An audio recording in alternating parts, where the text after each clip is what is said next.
नमस्कार, हिंदी कौशल चैनल में आप सभी का स्वागत है। मैं एक बार पुनः प्रस्तुत हूँ आप सभी के समक्ष अपनी नई कक्षा में एक नई शीर्षक के साथ। और आज मैं आपके लिए लेकर आ रही हूँ श्री कृष्ण की अनन्य भक्त मीराबाई जी का जीवन परिचय। तत्कालीन श्री कृष्ण भक्तों में मीराबाई भगवान श्री कृष्ण की अनन्य भक्त मानी जाती है। श्री कृष्ण की अनन्य भक्त और कवित्री मीराबाई जी का जन्म सन 1498 ईस्वी में पाली के कुड़की गांव में दूधा जी के चौथे पुत्र रतन सिंह के घर में हुआ था। मीराबाई के पिता रतन सिंह राठौर राजपूत रियासत के शासक थे। वे अपने माता पिता की इकलौती संतान थी। मीराबाई जी की माता जी की मृत्यु के बाद उनकी परवरिश उनके दादाजी राव दूधा जी ने की। राव दूधा जी धार्मिक प्रवृत्ति के व्यक्ति थे। वे भगवान श्री कृष्ण भगवान विष्णु के साधक थे। मीराबाई पर अपने दादा राव दूधा जी के भक्तिपूर्ण व्यवहार व्यक्तित्व की अमिट छाप थी, जिस कारण वे बचपन से ही भगवान श्री कृष्ण की भक्ति में लीन हो गई और कृष्ण की भक्ति में डूबी मीरा ने श्री कृष्ण को अपने हृदय में स्थापित कर लिया। राव दूधा जी के धार्मिक प्रवृत्ति के होने के कारण उनके यहाँ साधु संतों का आना जाना लगा रहता था। इसलिए मीराबाई जी बचपन से ही साधु संतों के संपर्क में रही। मीराबाई जी का मेवाड़ के सिसोदिया राज परिवार में विवाह होना तय हुआ और सन 1516 में मेवाड़ के राजा राणा सांगा के पुत्र भोजराज के साथ मीराबाई का विवाह संपन्न हुआ और मात्र 2 वर्ष के पश्चात ही 1518 में एक युद्ध के दौरान मीरा के पति भोजराज गंभीर रूप से घायल हो गए और 1521 में भोजराज की मृत्यु हो गई। उस समय में सती प्रथा का प्रचलन था। सती प्रथा का पालन किया जाता था। इसलिए पति की मृत्यु के बाद मीराबाई को भी पति के साथ सती करने का प्रयास किया गया, किंतु मीराबाई इसके लिए तैयार नहीं हुई। उन्होंने सती प्रथा को मानने से इनकार किया तथा मीरा के पति का अंतिम संस्कार चित्तौड़ में मीरा की अनुपस्थिति में ही हुआ। इसके बाद मीरा ने पति की मृत्यु पर अपना श्रृंगार उतारने से भी मना कर दिया, क्योंकि वह गिरधर को अपना पति मानती थी। पति की मृत्यु के कुछ वर्ष पश्चात ही मीरा के पिता व ससुर जी एक युद्ध में परलोक सिधार गए। एक साथ प्रियजनों का साथ छूट जाने के कारण वे धीरे धीरे संसार से विरक्त होने लगी और श्री कृष्ण की भक्ति में लीन मीरा साधु संतों की सत्संगति में भजन कीर्तन करते हुए अपना समय व्यतीत करने लगी। कहा जाता है कि वे श्री कृष्ण की भक्ति में इतनी लीन हो गई थी कि अपनी पारिवारिक जिम्मेदारियों का निर्वहन भी नहीं करती थी। ऐसा भी कहा जाता है कि एक बार उनके ससुराल में कुल देवी दुर्गा माता की पूजा थी, तो मीराबाई जी ने वहां जाने से भी साफ इनकार कर दिया। उन्होंने कहा कि उनका मन गिरधर गोपाल के अतिरिक्त किसी अन्य भगवान की पूजा करने की आज्ञा नहीं देता है। वे सारा दिन श्री कृष्ण भक्ति में खोई रहती थी। कृष्ण के पद भजन गाती, कीर्तन करती तथा साधु संतों के कृष्ण भजनों में नाचती गाती रहती। मीराबाई का यूं श्री कृष्ण भक्ति में लीन रहना तथा साधु संतों के साथ नाचना गाना उनके ससुराल वालों को पसंद नहीं था, क्योंकि वे एक राजशाही परिवार से थे।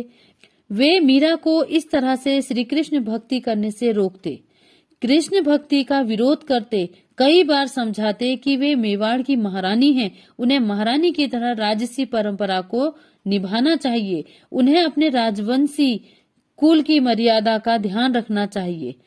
परंतु मीराबाई कभी नहीं रुकी और श्री कृष्ण भक्ति के पथ पर आगे ही बढ़ती रही। ऐसा कहा जाता है कि उनके ससुराल वालों को मीरा के श्री कृष्ण भक्ति में लीन व्यवहार से ईर्ष्या होने लगी थी और उन्होंने मीरा को विष देकर मारने का निर्णय लिया तथा मीराबाई के पास विष का प्याला भेजा। लेकिन मीराबाई ने प्रतिदिन की ही भांति विष के प्याले से पहला भोग श्री कृष्ण को लगाया और फिर स्वयं विष पी लिया। पर मीराबाई की अटूट श्री कृष्ण भक्ति और निश्चल प्रेम के फलस्वरूप वह विष अमृत में बदल गया और मीरा को कुछ नहीं हुआ। इस तरह भगवान श्री कृष्ण ने उनकी रक्षा की। परंतु मीरा को मारने की साजिशों का सिलसिला यही नहीं रुका और फिर एक बार उन्हें मारने के लिए उनके ससुराल वालों ने फूलों की टोकरी में एक सांप रखकर भेज दिया।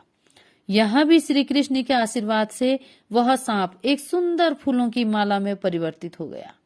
मीराबाई को मारने के समस्त प्रयासों को असफल होता देख राणा विक्रम सिंह ने एक बार फिर से मीराबाई को मारने के लिए कांटों का बिस्तर भेजा, लेकिन ऐसा कहा जाता है कि वह कांटों भरी सेज भी फूलों में बदल गई और इस तरह से भगवान श्री कृष्ण ने वहां भी मीराबाई के प्राणों की रक्षा की।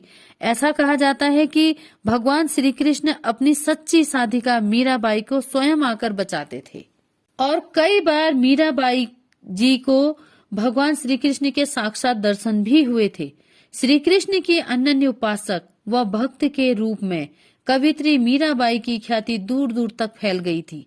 श्री कृष्ण की भक्ति और प्रेम में डूबी मीराबाई द्वारा रचित भजन, गीत, पद घर घर गाए जाने लगे तथा साथ ही मीराबाई जी के अद्भुत प्रेम व श्री कृष्ण के प्रति उनकी आस्था से होने वाले चमत्कारों की चर्चा दूर दूर तक होने लगी।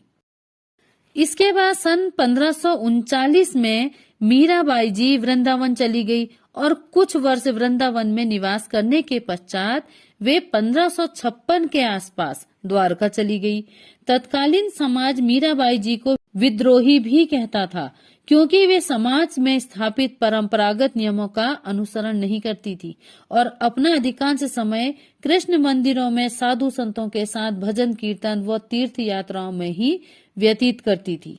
और द्वारका में ही सन 1560 को द्वारकाधीश मंदिर में श्री कृष्ण के प्रेम व भक्ति में खोई मीराबाई जी भजन कीर्तन कर रही थी कि तभी वे भगवान श्री कृष्ण की मूर्ति में समा गई और इस तरह से मूर्ति में समाकर संत कवित्री मीराबाई जी ने संसार का त्याग किया।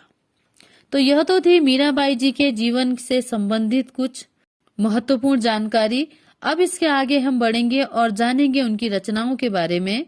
मीराबाई जी की रचनाएं कुछ इस प्रकार से हैं। संत कवित्री व भगवान श्री कृष्ण की अनन्य भक्त मीराबाई जी ने श्री कृष्ण के प्रेम में डूबकर भक्तिपूर्ण व भावपूर्ण अनेक पदों की रचना की। उन सभी पदों के संकलन इस प्रकार से हैं: नरसी जी का मायरा, राग सोठा, मीरा की मल्हार, मीरा पदावली, राग गोविंद, गीत गोविंद, गोविंद टीका। तो यह तो थी मीराबाई जी द्वारा रचित उनकी रचनाएं। अब हम इसके आगे बढ़ेंगे और जानेंगे उनकी काव्यगत विशेषताओं के विषय में। सर्वविदित है कि कवित्री मीराबाई जी भगवान श्री कृष्ण की अनन्य भक्त थी। उनके काव्य में मूल रूप से श्री कृष्ण के रूप सौंदर्य, श्री कृष्ण के प्रति उनकी भक्ति, उनका प्रेम ही दिखाई देता है। मीराबाई के काव्य का मुख्य वर्ण विषय श्री कृष्ण ही रहे। मीराबाई जी ने भगवान श्री कृष्ण का वर्णन करते हुए भावों पर अधिक बल दिया। श्री कृष्ण ही उनके काव्य के केंद्र बिंदु रहे। उनके काव्य की समृद्धि श्री कृष्ण के प्रति प्रेम व भक्ति से परिपूर्ण थी। मीराबाई जी ने अपने काव्य में श्री कृष्ण के रूप सौंदर्य का अति हृदय स्पर्शी चित्रण किया है। उनके काव्य में व्यक्त भक्ति भावना कभी उन्हें श्री कृष्ण की भक्त, कभी श्री कृष्ण की प्रेमिका, तो कभी दासी कहती है। इन सभी रूपों में स्वयं को अभिव्यक्त करते हुए उन्होंने भावनात्मक शैली को अपनाया। मीरा ने स्वयं को सदैव श्री कृष्ण के साथ भाव जगत में पाया। उन्होंने प्रेम के संयोग वियोग दोनों ही स्थितियों का वर्णन अति भावनात्मक तरीके से किया है। विरह वेदना का जितना मार्मिक व हृदय स्पर्शी वर्णन मीरा के काव्य में मिलता है उतना अन्यत्र दुर्लभ है। मीरा के काव्य की विरह जैसी तल्लीनता, तन्मयता, भावुकता, आसक्ति और पीड़ा जो पाठकों के समक्ष भावनाओं का एक चित्र प्रस्तुत कर देती है, इस प्रकार रचयिता वर्णित भावनाओं के साथ पाठकों का तालमेल आज तक किसी काव्य में नहीं हुआ है। क्योंकि श्री कृष्ण भक्ति के काव्य जहाँ कवियों की कल्पनाओं पर आधारित होते हैं, वहीं मीराबाई जी के श्री कृष्ण की भक्ति व प्रेम से पूर्ण काव्य उनकी व्यक्तिगत अनुभूति है। इसलिए मीराबाई जी के काव्य पाठकों के हृदय की गहराइयों को छूता है। मीरा के पद उनकी व्यक्तिगत अनुभूतियों की स्वाभाविक अभिव्यक्ति हिंदी साहित्य में उनके काव्य को अद्वितीय बनाता है। तो अभी तक हमने जानी उनकी काव्यगत विशेषताएं। अब हम आगे बढ़ेंगे और जानेंगे उनकी भाषागत विशेषताएं। मूल रूप से मीराबाई जी व्रज भाषा की कवित्री हैं, लेकिन उनके द्वारा रचित पदों में व्रज व राजस्थानी भाषा का मिश्रण मिलता है। मीराबाई जी के काव्य में ब्रज भाषा और राजस्थानी के साथ साथ गुजराती, भोजपुरी आदि शब्दों का प्रयोग प्रचुर मात्रा में देखने को मिलता है। मीरा की भाषा भावों को साथ लेकर चलती है। मीरा की भाषा सरल, सहज, स्वाभाविक, सरस तथा मधुर है। मीराबाई जी के काव्य में हमें श्रृंगार के संयोग व वियोग दोनों पक्षों का अत्यंत मर्मस्पर्शी वर्णन मिलता है।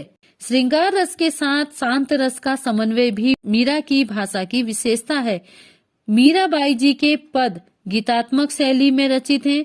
मीराबाई जी का संपूर्ण काव्य गेय पदों का उत्कृष्ट उदाहरण है। मीरा के काव्य में उपमा, रूपक व दृष्टांत अलंकारों का प्रयोग द्रष्टव्य होता है।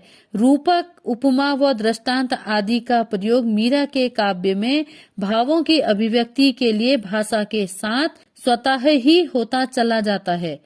भावों के अनुरूप भाषा स्वतः ही परिवर्तित होती जाती है। तो यह तो था मीराबाई जी का जीवन परिचय, जिसमें हमने मीराबाई जी के जीवन से जुड़ी कुछ महत्वपूर्ण बातें जानी, श्री कृष्ण के प्रति उनकी भक्ति भावना को जाना तथा उनके जीवन की कुछ महत्वपूर्ण घटनाओं के विषय में भी हमने जानकारी ली। साथ ही साथ हमने उनकी काव्यगत विशेषताएं, भाषागत विशेषताएं, उनकी रचनाओं आदि के बारे में भी जाना। तो इसी के साथ हमारी आज की कक्षा यही समाप्त होती है। बहुत जल्द मिलती हूँ आप सभी से अपनी अगली कक्षा में एक नए शीर्षक के साथ। तब तक के लिए थोड़ा सा इंतजार। और एक बात हमेशा याद रहे, मैं हमेशा कहती हूँ, हिंदी हमारी राष्ट्रभाषा है। हिंदी भाषा पर गर्व करें। धन्यवाद।